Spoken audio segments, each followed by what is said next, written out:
रजनी को बचपन से ही पेंटिंग का बहुत शौक था। वो हमेशा से ही पेंटर बनना चाहती थी, पर उसके माँ और पिताजी ने उसको कभी भी इस चीज के लिए सपोर्ट नहीं किया और उसकी शादी नीरव से हो गई। नीरव रजनी को बहुत प्यार करता था, पर रजनी हमेशा चुपचाप ही रहती। वो इस शादी से खुश नहीं थी। वो ये शादी नहीं करना चाहती थी।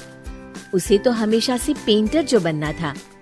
अपने इस सपने को वो नहीं पूरा कर पाई, इसलिए वो हमेशा उदास रहती थी।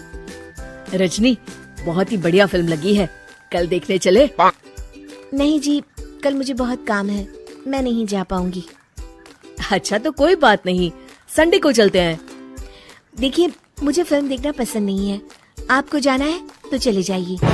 नीरव को मना करके रजनी वहाँ से चली जाती है और अपने बैग को खोलकर उसमें बंद पड़े ब्रश और कलर्स को देखकर रोने लगती है। रजनी, चलो ना कहीं बाहर खाने चलते हैं, कुछ तुम्हारी पसंद का। जी, मुझे नहीं जाना, मेरी तबीयत ठीक नहीं है। रजनी वहाँ से चली जाती है। नीरव को समझ नहीं आता कि रजनी उससे इतना दूर क्यों रहती है।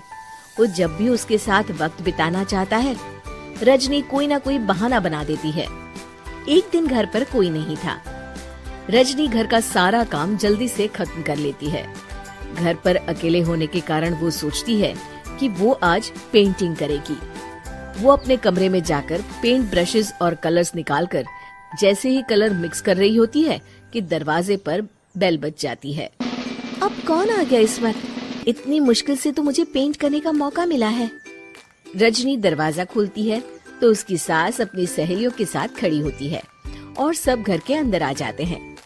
अरे बहू, सबको शरबत बनाकर पिला दे, बाहर तो बड़ी गर्मी है। जी। रजनी पेंट ना कर पाने से उदास हो जाती है। उसे गुस्सा भी आ रहा होता है कि उसने इस शादी के लिए हाँ क्यों कह दी। वो रसोई में जा रही होती है कि उसकी सास उसे रोकती है। बहू, सबके खाने का भी इंतजाम कर लेना, आज का लंच तो ये सब यहीं करेगी। हाँ। रजनी बिना कुछ कहे रसोई में चली जाती है। सबके लिए खाना बनाती है। सब खाना खाते हैं और रजनी घड़ी देखती है कि ये सब कब जाएंगे ताकि वो अपनी पेंटिंग कर सके। जब शाम होती है तब सब चले जाते हैं अपने घर। अरे बहू, सब तेरे खाने की तो बहुत तारीफ कर रहे थे, सबको बहुत अच्छा लगा खाना। आपको मुझे सुबह बताना चाहिए था ना कि आपकी सहेलियां आ रही हैं। पता भी है कितना वक्त लगा सारा खाना बनाने में। अरे बहू, तू ऐसे कैसे बात कर रही है मुझसे? तो और कैसे बात करूं? मैं इस घर की कोई नौकरानी नहीं हूँ कि इतना काम करूंगी। रजनी अपने कमरे में जाकर दरवाजा बंद कर लेती है।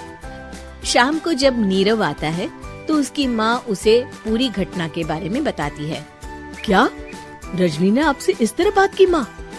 हाँ, और पता नहीं उसे क्या हो गया है, शाम से बाहर भी नहीं आई है। मैंने तो कई बार आवाज दी, खाना भी नहीं खाया उसने। तू ही बात करके देख ले बेटा। नीरव अपने कमरे का दरवाजा खटखटाता है। रजनी, दरवाजा खोलो, मैं हूँ।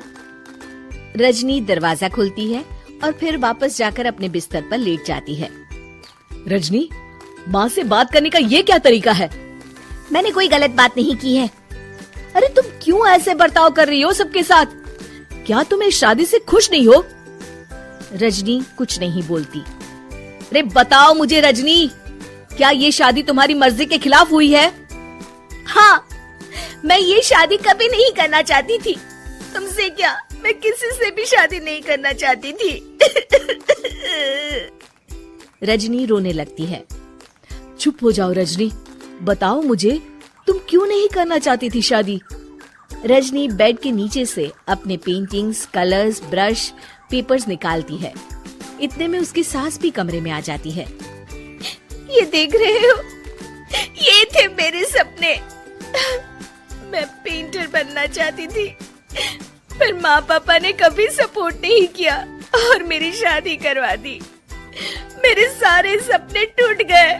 हर वक्त बस गुस्सा आता रहता है मुझे।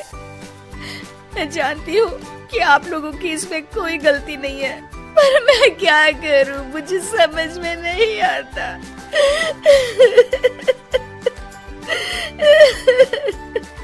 रजनी फूट फूट कर रोने लगती है।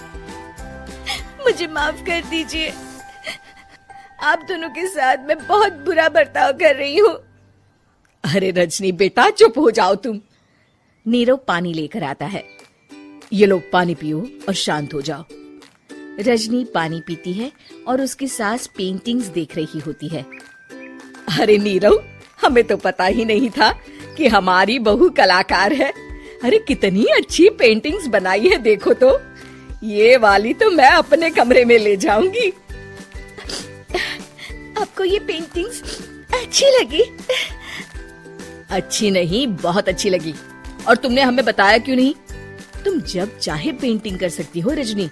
हम तुम्हारे सपनों को पूरा करने में तुम्हारा पूरा साथ देंगे। हाँ बेटा, हम कला की कद्र करते हैं।